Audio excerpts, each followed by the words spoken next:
बात समझ में आई है जो हम बोले हैं? इतनी बात समझ में आई कि हमको जो है ध्यान रखना चाहिए और उनसे बचना चाहिए और उनको सलाह देनी चाहिए। जो पढ़े लिखे व्यक्ति हैं उनको सलाह दीजिए, उनके परिवार वालों को सलाह दीजिए कि भैया इनको जो है इनको ट्रीटमेंट करवाइए ले जा करके। और नहीं तो जिस थाली में ये खाना खाएंगे उसी थाली में अगर इनका बच्चा भी खाना खाएगा या इनकी वाइफ खाना खाएगी तो वो भी टीबी के पेशेंट हो जाएंगे। बिल्कुल थाली थाली से होगा भाई। जूठ आप जूठ उनका खाएंगे, वो मुंह में डाल रहे हैं, लार के माध्यम से फिर मुंह से बाहर निकाल रहे हैं, फिर उसी में से उल्टा सीधा कर रहे हैं। तो स्वाभाविक सी बात है कि पता लगा थोड़ा सा बचा उचा है और उठा के अपने वाइफ को दे दिए कि इसको भी साफ कर दो खा लो ना, तो पता लगा कि बैक्टीरिया उनकी बॉडी के अंदर चला गया। बचाव करना बहुत जरूरी है, चाहे जो पर्सन हो, चाहे अपनी खुद की फैमिली हो, चाहे आपका खुद इम्पोर्टेंट पर्सन हो, चाहे जो हो, क्योंकि लार के माध्यम से है ना बहुत सारे जो जीवाणु बैक्टीरिया होते हैं वो बॉडी के अंदर एंटर कर जाते हैं।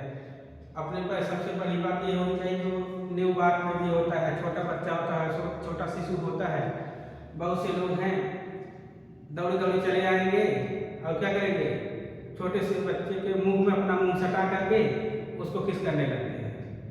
अब बताइए क्या जरूरी थोड़ी है कि आप बहुत अच्छे हैं, पता लगा जितने भी फूल लिए हैं उसके मुंह में फेर दिए, चला वो भी गया है कि नहीं। पता लगा आपको पायरिया या हुआ हो, आपका दांत ही सड़ा है, या आपको टीबी हुआ हो, या तो आपको गले वाला रोग हुआ, कोई जानता है क्या? लेकिन मानेगी नहीं है कि मेरा बच्चा मेरा बच्चा मेरा बच्चा करके उसको भी ले लेते। वो तो छोटा सा बेबी, उसको क्या पता है कि इनसे बचना चाहिए। इस सबको बहुत ही सावधानी से काम करना चाहिए। ठीक है, चलिए थोड़ा सा इसको संक्रामक रोग के बारे में लिखना है।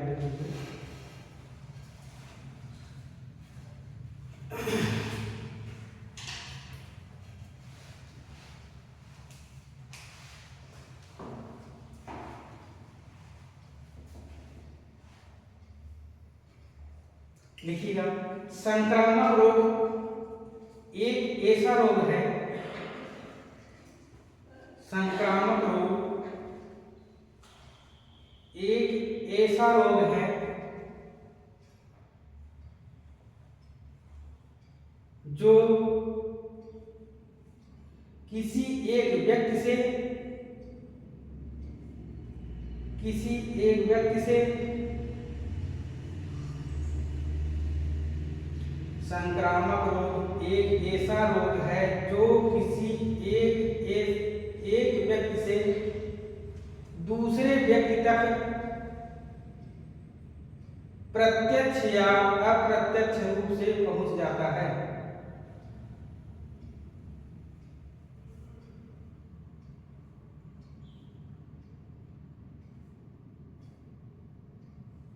संक्रामक रोगों के प्रकार,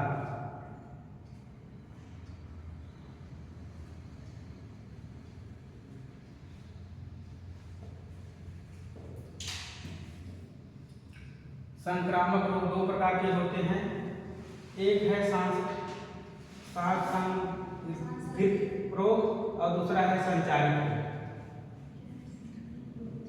ये दोनों लिखिए, दोनों पॉइंट।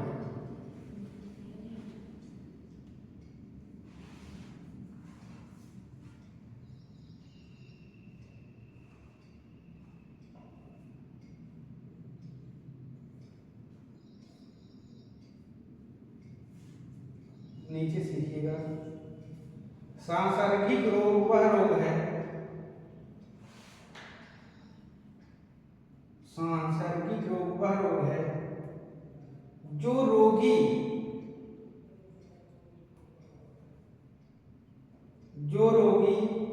व्यक्ति या उसकी वस्तुओं के प्रत्यक्ष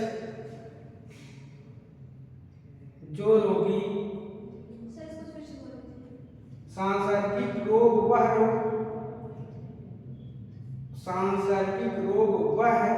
है जो रोगी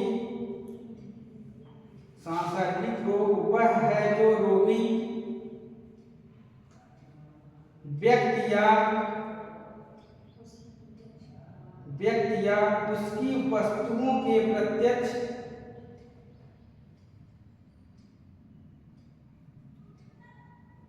उसकी वस्तुओं के प्रत्यक्ष संपर्क में आने से होता है।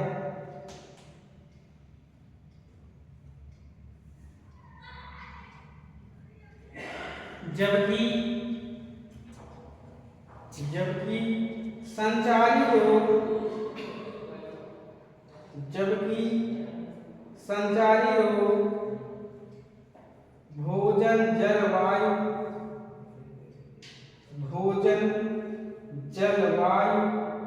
जैसे माध्यमों से फैलता है। संचारी रोग भोजन जल वायु जैसे माध्यमों से फैलता है।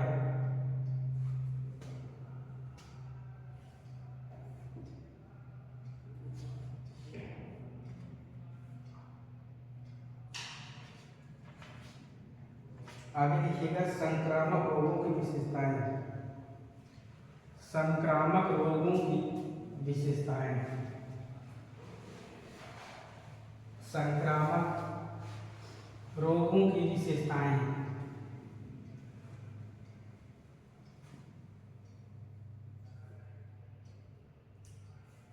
लिखिएगा यह एक व्यक्ति से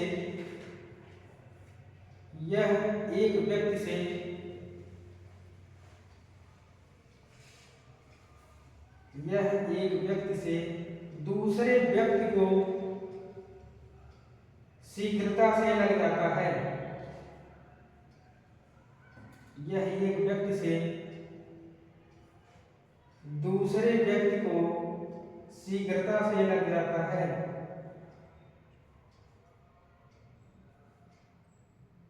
दूसरा पॉइंट लिखिएगा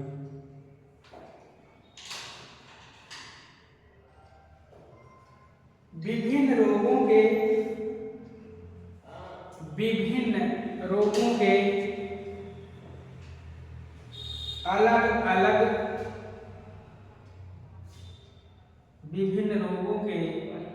अलग अलग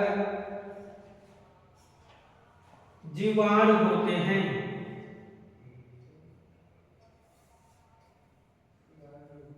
वह एक जीवाणु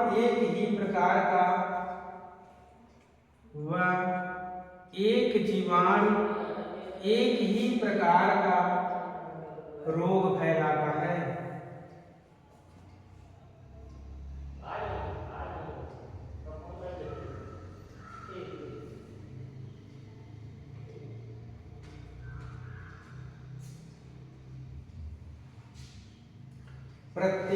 तीसरा पॉइंट लिखिएगा प्रत्येक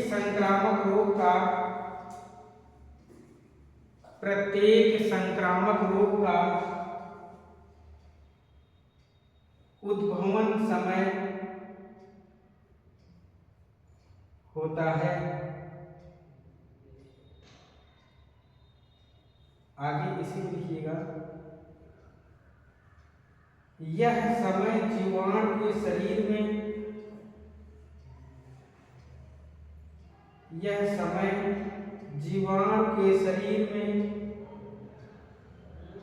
प्रवेश करने से लेकर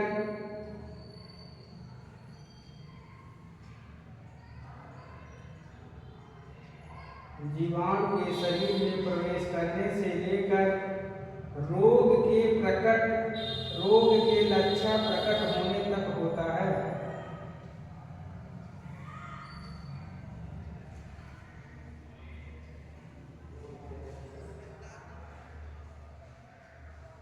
चौथा पॉइंट लिखिएगा प्रत्येक संक्रामक रोग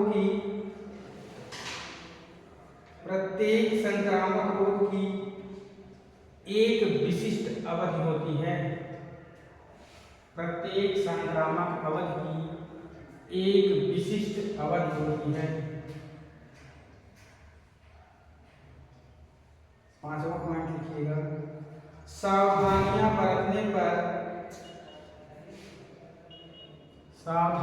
बरतने पर इन्हें रोका जा सकता है।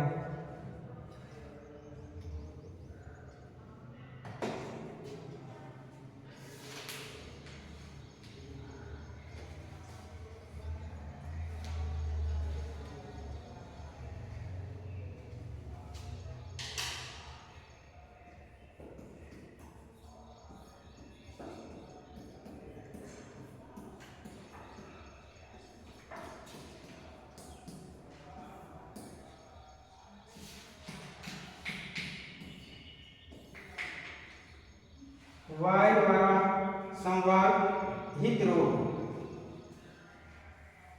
कुछ सामान्य संक्रामक रोग हैं, उनको देखिए। इसको हेडिंग बना लीजिए। इसके बाद जो है इसमें 2 पॉइंट लिखिए।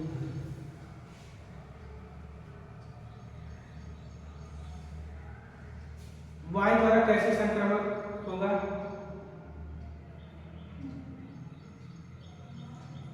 बताइए। देखिए, हाँ टीबी हो गया, और मान लीजिए कई तरह के रोग हैं वो वायु के द्वारा फैलते हैं। लेकिन कुछ स्कैरिस, जैसे स्कैरिस कई सालों तक, है ना, छोटे छोटे बच्चों के पेट में जो कीड़ियाँ पड़ जाती हैं, है ना, उनके लिए डॉक्टर से दवा लिया जाता है। वो जा करके आँख में बैठ करके सारे प्रोटीन विटामिन को वो लोग क्या करते हैं, वही एब्जॉर्ब करने लगते हैं। तो ये अगर स्कैरिस अगर बच्चे के पेट में है, अगर वो जो है अपने मतलब कि मल को जो है बाहर ले जाकर के लोग फेंक देते हैं मिट्टी में, जैसे खेत वगैरह हो गया, कई सालों तक ये ऐसे ही पड़े रहते हैं। अब जैसे ही हवा के माध्यम में या आप लोग खेती किसानी कर रहे हैं, चाहे जो कर रहे हैं, आपके हाथ में लगा और नाखून वगैरह की सहायता से छोटा मोटा कण अगर उसका लग गया तो आपके पेट में बहुत आसानी से क्या कर जाते हैं, एंटर कर जाते हैं। ये जो आपका ये है, क्या कहते हैं इसको, छोटी माता या बड़ी माता कहते हैं ना। शुरुआती दौर में तो आपको हल्का फुल्का फीवर आता है, इसके बाद छोटे छोटे लाल लाल दाने निकल जाते हैं। अब कुछ समय के बाद उसी दाने में क्या हो जाता है, पानी भर जाता है ना, और वो एक छाले का रूप धारण कर लेता है, बड़ा साइज का हो जाता है ना, छोटा छोटा ऐसे कुंडी जैसे फुंसी टाइप का निकल जाता है। और पूरी होल बॉडी, मतलब पूरे शरीर में क्या, बाल से लेकर आँख की पलक पलक सब सभी जगह पर ये पूरा आपके शरीर में फैल जाता है। तो ये जो फैलता है, तो फैलने के बाद इसका भी टाइम पीरियड है। एक समय आएगा कि बुखार बहुत तेज होगा, लेकिन कुछ समय के बाद पुनः बुखार क्या होगा, डाउन हो जाएगा, कम होता जाएगा। और जब बुखार कम हो जाएगा तो ये जो है, ये जो इन्फेक्शन हुआ है बॉडी में, इस धीरे धीरे क्या होगा, पस का रूप धारण कर लेगा। यही पानी पस का रूप धारण कर लेगा, इसमें मवाज हो जाएगा, है ना। इसके बाद ये फिर सूखेगा। सूखने के बाद ये क्या काम करता है कि उसकी ऊपर वाली लेयर टूट करके निकल जाती है। बात समझ रहे हैं भाई? जैसे फुंसी हो गया, फुंसी में मवाद भर गया, इसके बाद आपने दवा दर्पण लिया, इसके बाद वो सूखेगी। सूखने के बाद जो इसका भाग होता है वो टूट करके कहाँ गिर जाएगा, जमीन पर। और इसका वायरस लगभग गिरने के बाद 7 दिन तक क्या रहता है, जीवित रहता है।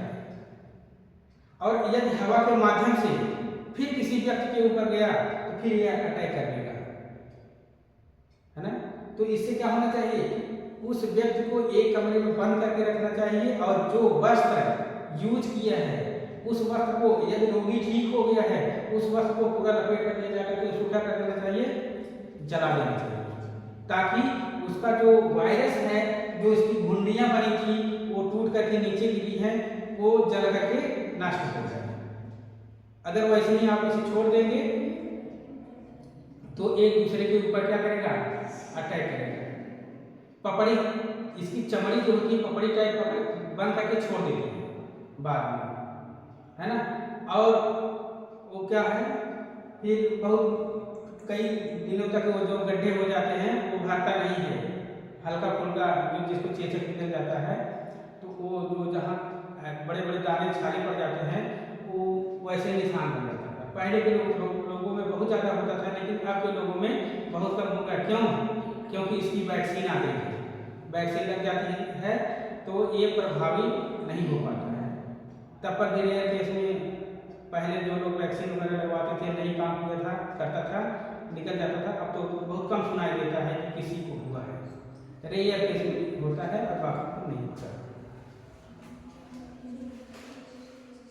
और एक चीज और, कल एक जो गला घोटू वाला बात चल रही थी, है ना, ये भी जो है, ये जो गला घोटू बीमारी होती है, ये बीमारी पशुओं में अधिकतर होती है ना। गाय भैंस के गले से ही संबंधित रोग है और उस समय उनको तेज क्या चारा नहीं खा पाते हैं और उनमें जो है फीवर बहुत तेज होता है और जब फीवर होता है तो उसके साथ साथ उनके अंदर से जो है पानी जो है गाज के रूप में नाक और मुंह से क्या होता है निकलने लगता है और उनके गले में इन्फेक्शन हो जाता है, एक सफेद लेयर बन जाती है जिससे सांस लेने में उनको क्या होती है तकलीफ होती है। और क्या करते हैं ये जो गला घोटू होता है ये जो सांस नहीं ले पाते और चारे वगैरह को नहीं खा पाते हैं, है ना। ये गला घोटू बीमारी इनका जो है इससे बहुत सारे पशुओं को क्या होती है मृत्यु हो जाती है।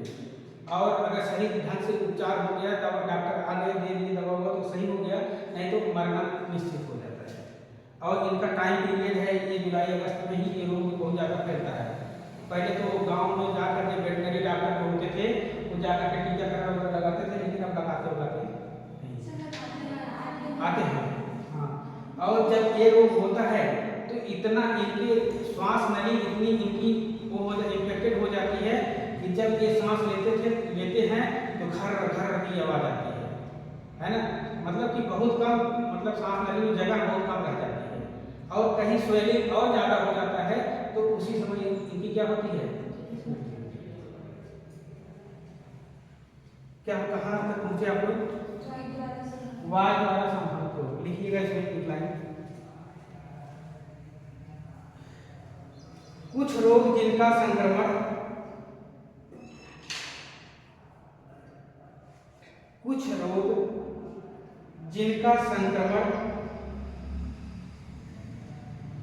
श्वसन मार्ग से होता है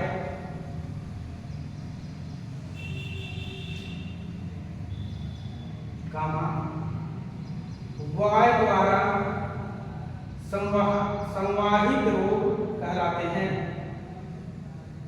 वायु द्वारा संवाहित रोग कहलाते हैं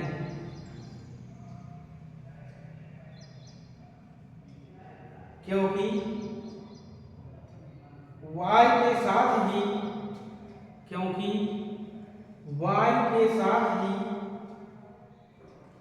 ये श्वसन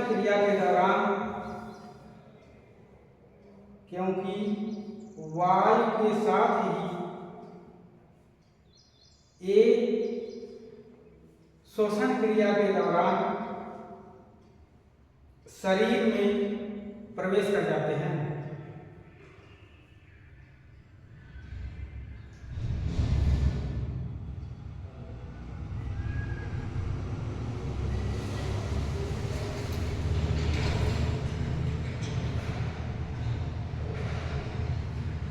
आगे लिखिएगा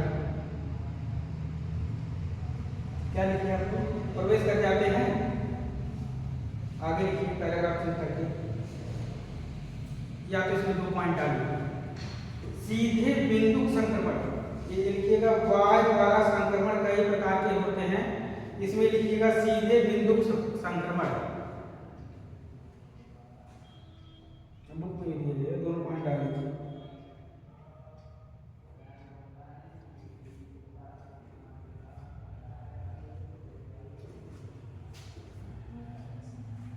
दूसरा सीधे वायु संभावित संक्रमण,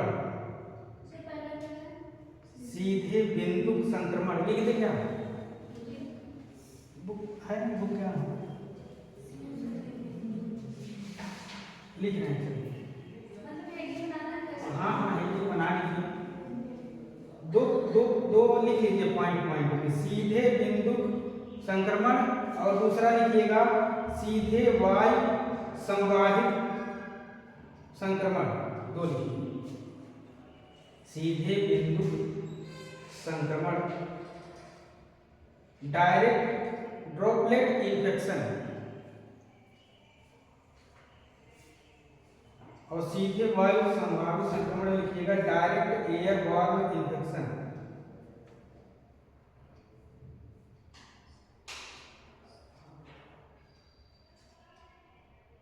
नीचे पैराग्राफ चेंज करके लिखिएगा सीधे बिंदु संक्रमण में सीधे बिंदु संक्रमण में खांसने, छींकने, खांसने, छींकने, जोर से बोलने से, जोर से बोलने से जो थूक के छोटे छोटे कण निकलते हैं,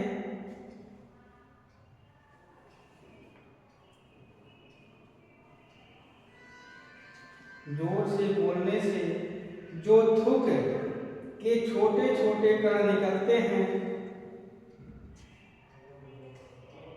वे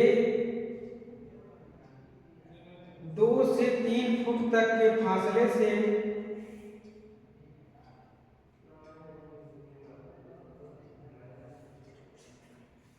वे 2 से 3 फुट तक के फासले से भी वायु द्वारा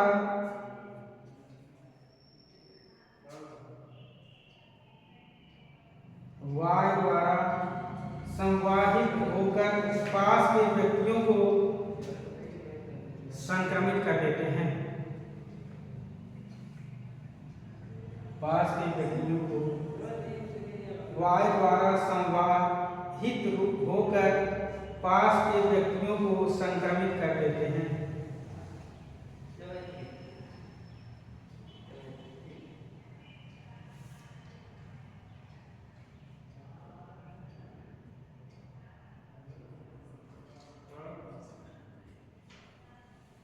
पास के व्यक्तियों को संक्रमित कर देते हैं।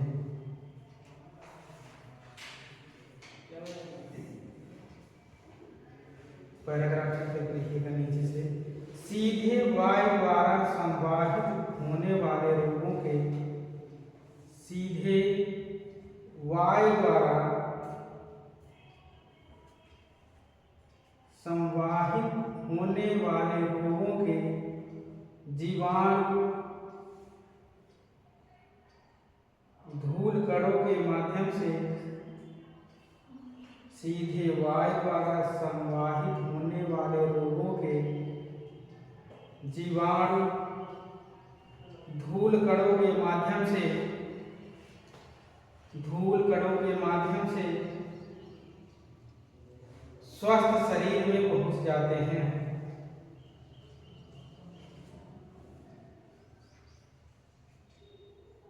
आगे देखिएगा। जब रोगी व्यक्ति के, जब रोगी व्यक्ति के मल मूत्र बलगम, जब रोगी व्यक्ति के मल मूत्र बलगम आदि पदार्थों को, मल मूत्र बलगम आदि पदार्थों को खुला फेंक दिया जाता है तो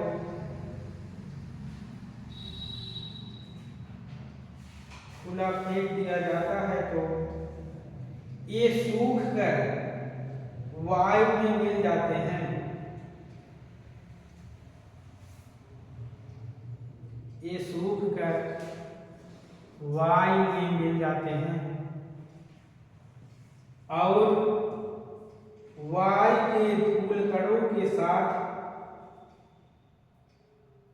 और वायु के धूल कणों के साथ श्वास द्वारा मानव शरीर में पहुंच जाते हैं। धूल कणों के साथ श्वास द्वारा मानव शरीर में पहुंच जाते हैं।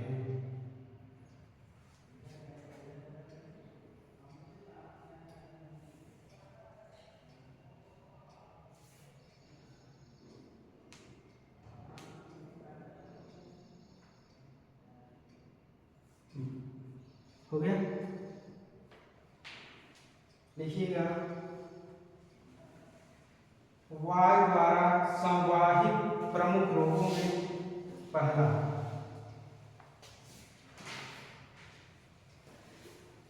वायु द्वारा संवाहित प्रमुख रोगों में जुकाम, दूसरा खांसी,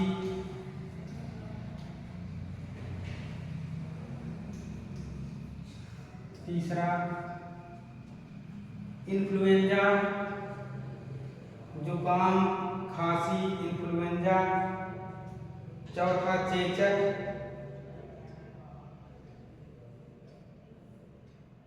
पांचवा छोटी माता, छठा खसरा, सातवां कर्णफेर, इन्फ्लुएंजा, चेचक, छोटी माता,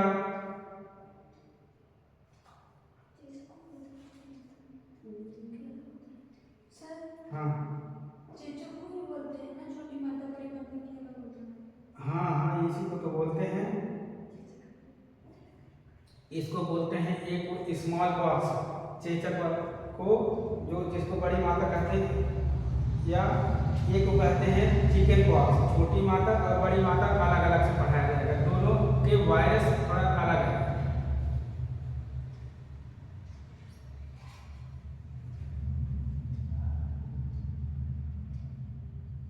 एक होता है वेरियोला वायरस और वेरिसेला वायरस, दोनों के वायरस क्या हैं, अलग अलग हैं। बड़ी माता के में जो वायरस पाया जाता है वो अलग होता है और छोटी माता में जो वायरस पाया जाता है वो अलग होता है, इसीलिए इसका अलग है। चेचक लिखिए, छोटी माता लिखिए, खसरा लिखिए। आप लोग खसरा हो गया कर्णफेर,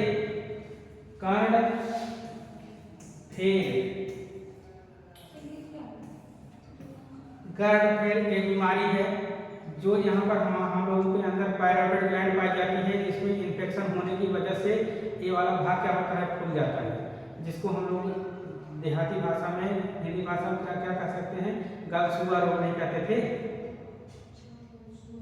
गलसुआ रोग नाम सुने होंगे आप लोग, कि ये वाला भाग पूरी तरह से फूल करके क्या होता था, एकदम पूरा मुंह से लेकर के कान तक फूला रहता था, उसी को हम लोग कहते हैं कर्णफेर, गलसुआ रोग इसी को कहते हैं। इसमें होता क्या था, जब यहाँ पर जो पायरोटिड ग्लैंड होती है उसमें जब इन्फेक्शन होता है तो यहाँ पर वही ये कर्णफेर रोग होता है। जब हम तो पढ़ाएंगे बताएंगे कौन किसके कारण होता है। क्या लिखिए आप लोग, डिप्थीरिया। नेक्स्ट डिप्थीरिया प्रमुख हैं। चलिए आज की क्लास को सही तक नेक्स्ट आपको पढ़ाएंगे।